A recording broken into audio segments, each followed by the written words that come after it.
حضرت عبداللہ ابن عمر فرمانے لگے کہ نبی پاک صلی اللہ علیہ وسلم فرماتے ہیں 3 لوگ سفر کر رہے تھے، رستے میں طوفان آ گیا، تیز بارش شروع ہو گئی،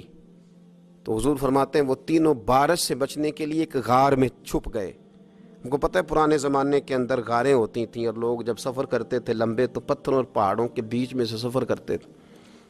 وہ غار کے اندر چلے گئے۔ اب چونکہ طوفان بہت زیادہ تھا، جب وہ غار کے اندر چلے گئے تو اللہ کے پیارے حبیب صلی اللہ علیہ وسلم فرماتے ہیں پتھر اوپر سے لڑکتا ہوا آیا اور غار کے منہ کے آگے آ کے اس نے غار کو بند کر دیا۔ اب اتنا تیز اور اس مضبوطی کے ساتھ وہ پتھر لگا اور اتنا صحیح فٹ ہوا کہ اندر روشنی آنی بھی ختم ہو گئی۔ اب 3 لوگ ہیں، تھوڑی دیر تو وہ پریشان رہے کہ شاید اب کبھی بچ نہیں سکیں گے، شاید چاروں جانب اندھیرا ہی ہے اور اندھیرا ہی رہے گا، شاید یہاں سے نکلنے کے لیے اب ہمیں کوئی رستہ میسر نہیں آئے گا۔ وہ پہلے تو پریشان ہوئے، پھر کہنے لگے یار اس طرح کرو، ذرا غور کیجئے گا میری بات پہ۔ فرمایا اس طرح کرو، اگر کوئی زندگی میں نیکی کی ہے نا تو ذرا اس نیکی کو یاد تو کرو، اور یاد کر کے اس مالک کے حضور عرض تو کرو، وہ کریم ہے، کوئی آنکھو شاید من جاوے تے گل کم تتڑی دا بن جاوے، عرض تو کرو۔ تو ان میں سے یہ آپ اندازہ فرمائیے، یہ بات بیان کون کر رہا ہے؟ یہ مدینے والے رسول بیان کر رہے ہیں، یہ نبی پاک علیہ السلام نے بیان فرمایا۔ یہ وہ کہانی ہے جو ہمیں ہمارے نبی پاک نے سنائی، رسول کریم علیہ السلام نے ہمیں بتلائی، یہ داستان محبت۔ حضور فرمانے لگے ایک نے ان میں سے ہاتھ اٹھائے اور اس نے انداز کیا چھیڑا، عرض کرنے لگا اللہ تو جانتا ہے نا میں نے بکریاں رکھی ہیں، میں غریب ہوں، مزدور ہوں،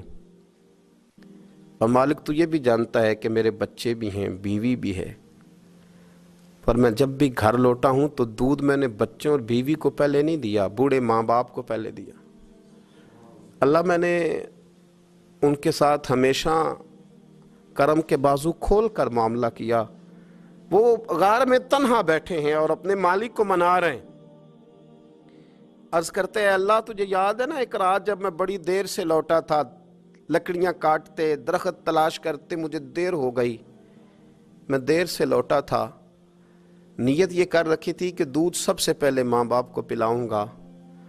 مالک جب میں لوٹا تو وہ بوڑھے تھک کر کے سو گئے تھے، میری بیوی نے مجھے کہا کہ بچوں کو پلا دو، وہ سو گئے، تو میں نے کہا نہیں میرے ذمے ہے ان بوڑھوں کے دل کو ٹھنڈا کرنا، ان سے پیار کرنا۔ اللہ بیوی مانگتی رہی، بچے طلب کرتے رہے، میری ٹانگوں میں گھومتے رہے، بار بار آتے رہے، پر میں نے دودھ نہیں پلایا۔ اے مالک فجر ہو گئی، آفتاب طلوع ہونے کا وقت آ گیا، پر میں نے ماں باپ کے بیدار ہونے کا انتظار کیا۔ اے اللہ وہ جب اٹھے تو ان کی آنکھوں میں جو میرے لیے دعا تھی اور ان کے سینوں میں جو میرے لیے کرم تھا، اگر تیری بارگاہ میں وہ نیکی قبول ہے تو مالک پھر رحم فرما، نہ اس مشکل سے آسانی عطا فرما۔ سنو سنو، رسول کریم صلی اللہ علیہ وسلم فرماتے ہیں کہ اس بندے کی دعا مکمل ہوئی تو پتھر تھوڑا سا سرک گیا، اور اتنا سرکا کہ آسمان نظر آنے لگا۔ جس نے ماں باپ کو منایا ہے، ان سے پیار کیا ہے، پھر یہی بات وسیلہ بن جائے گی رب کے ماننے کا، پھر یہ وسیلہ بنے گی، اللہ اس سے مان جائے گا۔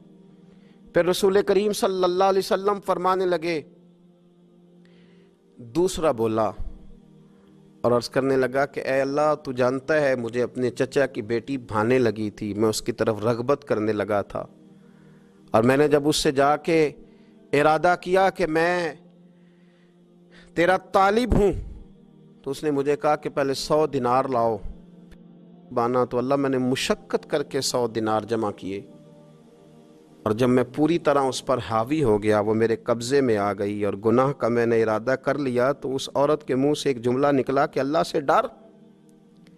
اے مالک وہ میرے قبضے میں تھی، اے اللہ میں گناہ پر قادر تھا، میں چاہتا تو گناہ کر لیتا، لیکن جب اس نے تیرا نام لے کے کہا نا کہ اللہ سے ڈر، اللہ میں ڈر گیا، میں اسے چھوڑ کے آ گیا۔ اگر تجھے یہ بات پسند ہے تو پھر نکال دینا اس مشکل سے، پھر کر دینا کرم۔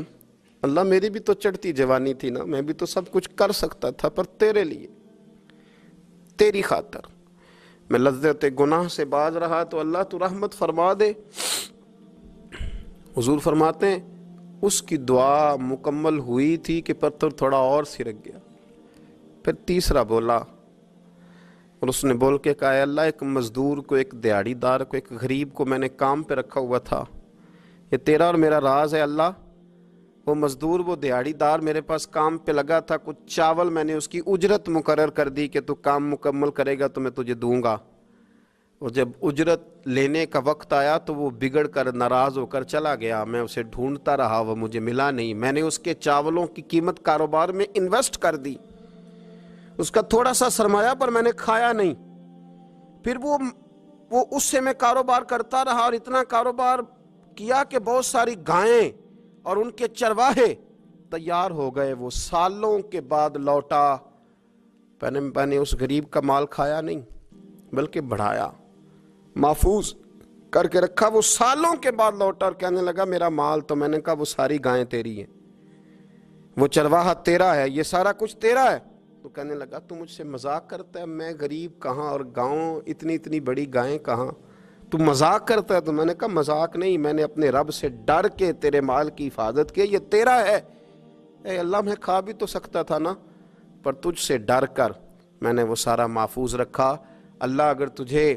میری یہ ادا پسند ہے تو پھر آج مان جانا، آج راضی ہو جا۔ اللہ کے رسول فرماتے ہیں اس کی دعا مکمل ہوئی تھی کہ پتھر لڑکا اور ان کے لیے رستہ بن گیا۔ وہ باہر آ گئے تو حضور نے ہمیں بتلایا کہ وہ تمہاری نیکیاں جو چھپی ہوئی ہیں، وہ تمہاری نیکیاں جو تم نے خالص اللہ کی رضا کے لیے کی ہیں، ان نیکیوں، ان اعمال کا وسیلہ بھی تمہارے رب کے ماننے کا ذریعہ بن جائے گا۔ اس کو منایا جائے، اس کے حضور حاضری دی جائے، اس سے بخشش کا سوال کیا جائے، اس کی بارگاہ میں یہ گزارش کی جائے کہ اللہ غریبوں، مجبوروں، کمزوروں اور ان لوگوں کے صدقے جو اللہ رستہ دیکھ رہے ہیں کہ رستہ کب کھلے گا، جو تیری بارگاہ کرم کے سوالی ہیں، ان کے صدقے تو رحم فرما، تو کرم فرما۔ تو میرے عزیز، ایک اور بات جو اللہ کو منانے کے لیے ہمیں ہمارے پیارے رسول صلی اللہ تعالی علیہ وسلم نے بتلائی کہ جب انسان بہت زیادہ عاجزی کرتا ہے نا، بہت زیادہ عاجزی، تو پھر بھی اللہ مان جاتا ہے۔ جب وہ اس کے حضور بہت عجز کا اظہار کرتا ہے، بہت زیادہ عجز کا اظہار کرتا ہے، وہ ڈر جاتا ہے اس سے۔ وَلِمَنْ خَافَ مَقَامَ رَبِّهِ جَنَّتَانِ، فرمایا جو میرے سامنے کھڑے ہونے سے ڈرے گا میں اسے 2 جنتیں عطا کروں گا۔